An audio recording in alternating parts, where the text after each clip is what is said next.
Hello guys, உங்கள் எல்லாருக்கும் வணக்கம். இந்த வீடியோவில் எதை பற்றி பார்க்க போகிறோம் அப்படின்னா, ஆட்டோகேடில் ஒரு 2Dயில் கியர் ரெடி பண்ணுறது எப்படி அப்படின்னு தான் நம்ம பார்க்க போகிறோம். ஸோ வாங்க வீடியோக்குள்ளே போகலாம். ஓகே, நம்ம இப்போ ஆட்டோகேடோட ஹோம் பேஜ் இருக்கும். எந்த மாதிரி நம்ம ஆப்ஜெக்டை க்ரியேட் பண்ண போகிறோம் அப்படின்னா இந்த மாதிரி தான் க்ரியேட் பண்ண போகிறோம். இந்த மாதிரி இல்லை, இதெல்லாம் நான் உங்களுக்கு அண்டர்ஸ்டாண்ட் பண்ணணும் அப்படின்றனால வச்சுருக்கேன். ஆக்சுவலாக நம்ம வந்து ஒரு 3D இந்த மாதிரி ஒரு 3D அப்படின்ற 3Dயில் தான் நம்ம க்ரியேட் பண்ண போகிறோம். ஸோ இப்போ நான் இப்போ வைக்கிறேன், நியூ ஷீட்டை க்ரியேட் பண்ணிடுவோம். அதுக்கப்புறம் நம்ம அண்டர்ஸ்டாண்ட் பண்ணுவோம், அனலைஸ் பண்ணுவோம். ஓகே, யூனிட்டு வந்து பார்த்திங்கன்னா நம்ம எம்எம்மில் தான், அதாவது மில்லிமீட்டரில் தான் நம்ம வைக்க போகிறோம். ஸோ இன்ச்சுன்றதில் போய்ட்டு மில்லிமீட்டர்னு மாற்றிக்கோங்க. ப்ரிசிஷன் பார்த்திங்கன்னா 0னே வச்சுக்கிங்க, 0 பாயிண்ட் எதுவுமே வேண்டாம். லிமிட்ஸ் பார்த்திங்கன்னா நம்ம எப்படி வேணாலும் ரெடி பண்ணிக்கலாம். ஃபஸ்ட்டு நம்ம 0,0ல் ஆரம்பிப்போம். 500,500 கொடுத்துக்கலாம் அந்த ஷீட்டோட வேல்யூ. அப்படி தான் நம்ம ப்ராப்பராக பண்ணிகிட்ருக்கோம். நீங்கள் அப்படி இல்லை அப்படின்னா 1000 கூட கொடுத்துக்கலாம், ஒன்றும் பிரச்சனை இல்லை. அது ஷீட்டோட சைஸ். ஓகே, இப்போது இந்த 2D கிரியருக்கு வரேன். இந்த 2D கிரியரில் ஃபஸ்ட்டு பார்த்தீங்கன்னா ஒரு 3 விதமான சர்க்கிள் இருக்குது. ஃபஸ்ட்டு விதமான சர்க்கிள் ஒரு சின்ன சர்க்கிள். எல்லா சர்க்கிளுமே பார்த்திங்கன்னா ஒரே மையப்புள்ளியிலே தான் வந்திருக்கு, இந்த நடு பாயிண்டை வச்சு தான். அது பார்த்திங்கன்னா 1 ரேடியஸ் 10னும் 40 இன்னொன்று 50 பாயிண்ட்டுக்கு அப்புறம் நம்ம எதுவும் எடுத்துக்க வேணும்னு சொல்லிட்டோம். ஸோ 50னே வச்சுக்கோங்க. இதுக்கு நம்ம ஃபஸ்ட்டு சர்க்கிள் போட போகிறோம். சி என்டர் கொடுத்துக்கோங்க. சி என்டர் கொடுத்துட்டு ஒரு மிட் பாயிண்ட்டை கிளிக் பண்ணிவிட்டு 10 என்டர், அதாவது 10ன்னு சொல்லியிருந்தாங்க. அடுத்தது பார்த்திங்கன்னா 40ன்னு சொல்லியிருந்தாங்க. 3 சர்க்கிள் சொன்னாங்க. 40 அகைன் என்டர், ஸ்பேஸ் கொடுத்துங்க. ஸ்பேஸ் பார் கிளிக் பண்ணிங்கன்னா லாஸ்ட்டாக என்ன கமெண்ட் விட்டிங்களோ அதே கமெண்ட்டு ஃபாலோ ஆகும். ஓகே, இந்த மாதிரி நான் க்ரியேட் பண்ணிட்டேன். Right, okay. இப்போ பார்த்தீங்கன்னா இதில் நான் இது உள்ளே தான் டீத் அரேஞ்ச்மெண்ட் இருந்தது. இந்த பெரிய 2 சர்க்கிள்குள்ளே தான் டீத் அரேஞ்ச்மெண்ட் இருக்குது. பாருங்கள், டீத்தை நான் இந்த ஹைலைட் அதிலே ஆகுது. ஓகே, ஆக்சுவலாக நமக்கு தேவையான பார்ட்ஸ் எதுன்னு பார்த்தீங்கன்னா இந்த மாதிரி தான் கியர் ரெடி பண்ணுவோம். ஓகேவா? இதில் பார்த்தீங்கன்னா இந்த சர்க்கிளை சென்டர் பாயிண்ட் பிரிச்சுருக்காங்க. இதுதான் சென்டர் பாயிண்ட்டு. சென்டர் பாயிண்ட்லேருந்து மேலே ஒரு கோடு ஆப்செட் பண்ணியிருக்காங்க. அதாவது இந்த டீத்தோட இந்த எண்டு பகுதியை கண்டுபிடிக்கிறதுக்கு பார்த்தீங்கன்னா 1 மில்லிமீட்டர் தான் இருக்குது. ஜஸ்ட்டு 1 மில்லிமீட்டர் தான் இருக்குது. அந்த சைடு மேலே 1 கீழே 1 ஆப்செட் பண்ணியிருக்காங்க, அந்த சென்டர் லைனை. அதை நம்ம பண்ணிடுவோம். அதாவது ஃபஸ்ட்டு எடுத்து நம்ம லைன் எடுத்துக்கோங்க. லைன் எடுத்துகிட்டு சென்டர் பாயிண்ட் கண்டுபிடிக்கணும். Right, okay. நான் சென்டர் பாயிண்ட் கண்டுபிடிச்சிட்டேன். இந்த சென்டர் பாயிண்ட்டை ஆப்செட் பண்ண சொல்கிறாங்க. O enter 1 enter. வெறும் ஒரே 1 மில்லிமீட்டருக்கு, நல்லா ஞாபகம் வச்சுக்கோங்க, 1 மில்லிமீட்டருக்கு ஞாபகமாக ஆப்செட் பண்ணணும். ஜூம் பண்ணிக்கங்க. எதனா சென்டர் பாயிண்ட்டை 1 மில்லிமீட்டருக்கு மேலேயும் கீழேயும் ஆப்செட் பண்ணிவிட்டு எக்ஸிட் கொடுத்துக்கோங்க. நெக்ஸ்ட் இந்த ஒரு கார்னரை நம்ம கண்டுபிடிக்கணும். அப்போ தான் இந்த லைனையும் இறச்சா இந்த கிராஸான ஒரு லைன் கிடைக்கும். அதுக்கு என்ன பண்ணணும்னா ஒன்றும் இல்லை, இந்தளவு போகுது பார்த்தீங்களா, இந்த லைனோட டைமென்ஷன் கண்டுபிடிக்கணும். இப்போ நான் காட்டுறேன் பாருங்கள். அதாவது இப்போ சென்டர் இங்கேருந்து இந்த பாயிண்ட், இது சென்டர் பாயிண்ட்டு. ஓகே, எவ்வளோ இருக்குது? 3 மில்லிமீட்டர் அப்படின்னு இருக்குது. அப்போது 1 மில்லிமீட்டருக்கு நம்ம எப்படி மேலேயும் கீழேயும் ஆப்செட் பண்ணமோ சென்டர் பாயிண்ட்டை, அதேமாரியே அதே சென்டர் பாயிண்ட்டை ஆப்செட் பண்ணணும். எத்தனை மில்லிமீட்டருக்குன்னா 3 மில்லிமீட்டருக்கு.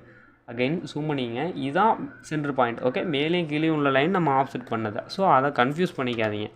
O enter 3 enter.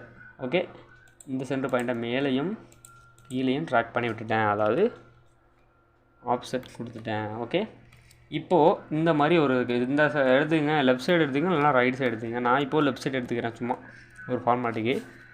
Line enter, L enter. இந்த பாயிண்ட்டையும் நல்லா கவனிச்சிக்கோங்க. இந்த பாயிண்ட்டையும் கிளிக் பண்ணி இப்படி கொடுத்துருங்க. ஓகே, அகைன் ஸ்பேஸ் பாரை கொடுத்துட்டு இந்த பாயிண்ட்டையும் இப்படி கிராஸாக ட்ராக் பண்ணுங்கள். ஓகே, உங்களுக்கு ஒருவேளை இப்படி வரலை அப்படின்னா ஒன்றுமே இல்லை, F8ங்கிறத ஆஃப் பண்ணிக்கோங்க. ஆத்தோ ஆஃப். கமெண்ட் பாக்ஸுக்கு மேலே பார்த்தீங்கன்னா ஆத்தோ ஆஃப்னு காமிக்கும். நான் ஆத்தோ ஆன்லேயே தான் போடுறேன் அந்த லைன்லாம். அடுத்தது பார்த்தீங்கன்னா ட்ரிம் ஐக்கான் எடுத்துக்கோங்க. TR enter. ஓகே, இந்த லைன் எதுவுமே எனக்கு வேண்டாம், இந்த லைன் உள்ள எதுவும் வேண்டாம். ஓகே, இதுவும் வேண்டாம், இதுவும் வேண்டாம், எனக்கு இங்கேயும் வேண்டாம், இந்த லைன் எதுவும் வேண்டாம். ஏன் வேணான்னா நமக்கு டீத்து மட்டும்தான். டீத்து எப்படி இருக்குது பார்த்தீங்களா, இந்த மாதிரியான ஒரு டீத் தான். ஓகே, இதை நம்ம போலார் அரே தான் கொடுக்க போகிறோம் இப்போது. ஓகேவா? இப்போது செலக்ட் பண்ணி ஜே என்டர். இப்போது இந்த லைன்ஸ் எல்லாத்தையும் செலக்ட் பண்ணி delete கொடுத்துட்டோம். ஜே என்டர் கொடுத்த பிறகு ஏஆர் என்டர். ஏஆர்னா அரைனா நம்ம ப்ரீவியஸ் வீடியோவில் டெஃபினேஷனாக கொடுத்துருப்போம். அதில் போலார் அரே எடுத்துக்கணும். போலார் அரே எடுத்துகிட்டு செலக்ட் ஆப்ஜெக்ட், எந்த ஆப்ஜெக்டை நீங்கள் போலார் பண்ண போகிறீங்க பண்ணிட்டேன் பார்த்தீங்களா. இது எனக்கு 6 பத்தாது. ஸோ 30ன்னு கொடுத்துட்டேன். 30 டீத்ஸ் கிடச்சிடுச்சு. ரைட். ஓகே, இப்போது பாருங்கள், நல்லா ஜூம் பண்ணிட்டேன். இந்த 2 டீத்தும் இணையணும். ரைட், அப்படி தானே இருக்குது. உங்களுக்கு எல்லாமும் கிளியராக காட்டிடுறேன். இப்போ இதெல்லாம் உங்களுக்கு தேவைப்படாது, நீங்கள் உங்களுக்கு புரியும் இப்போ எதுக்குன்னு. இதெல்லாம் நான் உங்களுக்காக அனலைஸ் பண்ணுறதுக்காக கொடுத்துருந்த டைமென்ஷன் இப்போ தேவையில்லை, இந்த லைன் தேவையில்லை. இந்த டீத்தும் தனித்தனியாக நம்மளுக்கு இருக்குது, இண்டிவிஜுவலாக இருக்குது, தனித்தனியாக இருக்குது எல்லாம். நம்ம ஆக்சுவலாக குரூப்பாக இதை கன்வெர்ட் பண்ணணும். இந்த லைன் அப்படி இணைக்கணும். Again L enter.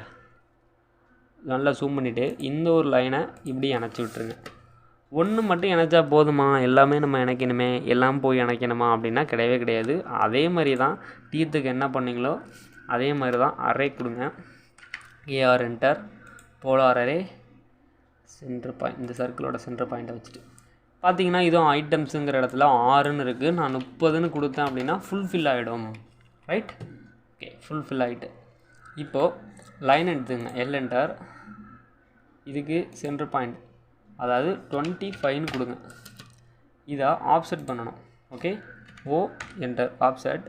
ஆஃப்செட் எவ்வளோதுக்கு பண்ணுறீங்க அப்படின்னா ஒரு 5. ஓகே, ஆஃப்செட் ஓ என்டர் 5 என்டர். ஆஃப்செட்டு நான் 5க்கு பண்ணுறேன். அதாவது ரைட் அண்ட் லெஃப்ட்டு 2 சைடும் ஆஃப்செட் பண்ணிட்டேன். ஆஃப்செட் பண்ணிவிட்டு நான் என்ன பண்ணுறேன், நெக்ஸ்ட்டு லைன் எடுக்கிறேன். இங்கேருந்து மேலே 5 என்டர் 5 மில்லிமீட்டருக்கு இப்படி ட்ராக் பண்ணுறேன். அதாவது இதுக்கு பேர் சொல்கிறது என்னென்னா கீவே. ஒரு கியர்னால் கீவே இருக்கும். கீவே எதுக்குன்னா இது நடுவில் ஒரு ஷாஃப்ட் வச்சாங்கன்னா தான் இந்த கியர் சுற்றும். ஓகே, நான் சூப்பராக கீவே ரெடி பண்ணிட்டேன். கீவேவை இப்படி செலக்ட் பண்ணிவிட்டு ஜே என்டர், அதாவது சிங்கிள் லூப்பாக க்ரியேட் பண்ணிக்கிறேன். பார்த்திங்கன்னா சிங்கிள் லூப்பாக இருக்கனால ஒரே இதாக ஹைலைட் ஆகுது. இது இல்லாமல் அப்படி தான் இருக்கும். ஓகே, கண்ட்ரோல் ஏ கொடுத்திங்கன்னா எல்லாம் செலக்ட் ஆகும். ஜே என்டர் எல்லாமும் போகும். சிங்கிள் லூப்பாக இருக்கும். இது தனியாக இருக்கும். ஓகே, இது தனியாக இருக்குது. இப்போது இதை நான் 3Dயில் க்ரியேட் பண்ணணும். அதனால் southwest isometric -v enter, SW enter. Southwest isometric இதுக்கும் வந்துட்டேன். இப்போ நான் 3D ஆப்ஜெக்டை எனேபிள் பண்ணுற நேரம் கியர் ஐக்கான் தான் இருக்குது பார்த்தீங்களா, ஒர்க் ஸ்பேஸ் ஸ்விட்சிங் அப்படின்னு இருக்கா, அதை கிளிக் பண்ணிங்கன்னா 3D மாடலிங்னு இருக்கா. நல்லா கவனிச்சிக்கோங்க, நான் ஒன்று தெளிவாக சொல்லித்தரேன். ஸோ தயவுசெய்து ஸ்கிப் பண்ணாமல் பாருங்கள். இதை கிளிக் பண்ணேன்னா மேலே பார்த்தீங்கன்னா அரேஞ்ச்மெண்ட் எல்லாம் மாறி இருக்கும். ஓகே, அதில் போய்ட்டு நான் எக்ஸ்ட்ரூட் எடுக்கிறேன். எக்ஸ்ட்ரூட் எடுத்துகிட்டு இந்த பேஸை நான் கிளிக் பண்ணிடுறேன். ஓகே, லைட்டாக உங்களுக்கு தெரியும் ஒரு மாற்றம் தெரியுதுல, அந்த மாற்றம் தான் இப்போ நம்ம பண்ண போகிறோம். அதுதான் 3Dயில் கன்வெர்ட் பண்ண போகிறோம்.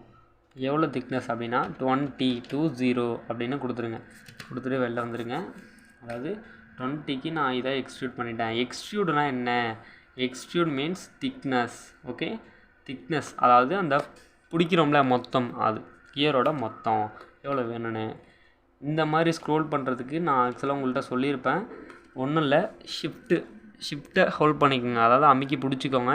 நெக்ஸ்ட்டு மவுஸோட அந்த ரோலர் இருக்குல்ல, நடு பட்டன், மிடில் பட்டன் ஸ்க்ரோல் பண்ணுறதுக்கு, அந்த பட்டனையும் அமுக்கி பிடிச்சிட்டு மவுஸை நவுத்துனீங்க அப்படின்னா ஒரு ஆப்ஜெக்ட்டு ஈஸியாக நம்ம எந்த ஆங்கிள் வேணாலும் ஸ்க்ரோல் பண்ணி பார்த்துக்கலாம். ஓகே, -v என்டர், SW என்டர்னு கொடுத்திங்கன்னா அந்த சவுத் வைஸ் ஐசோமெட்ரிக்கு வந்துடும். இந்த இடத்துல பார்த்தீங்கன்னா 2D ஒயர் ஃப்ரேம் அப்படின்ட்டுருக்கு. அதை போய்ட்டு ரியலிஸ்டிக் அப்படின்னு கொடுக்குறேன். ஓகே, ரியலிஸ்டிக்னு கொடுக்குறேன். பார்த்தீங்கன்னா இந்த கியர் சாலிடாக இருக்குது.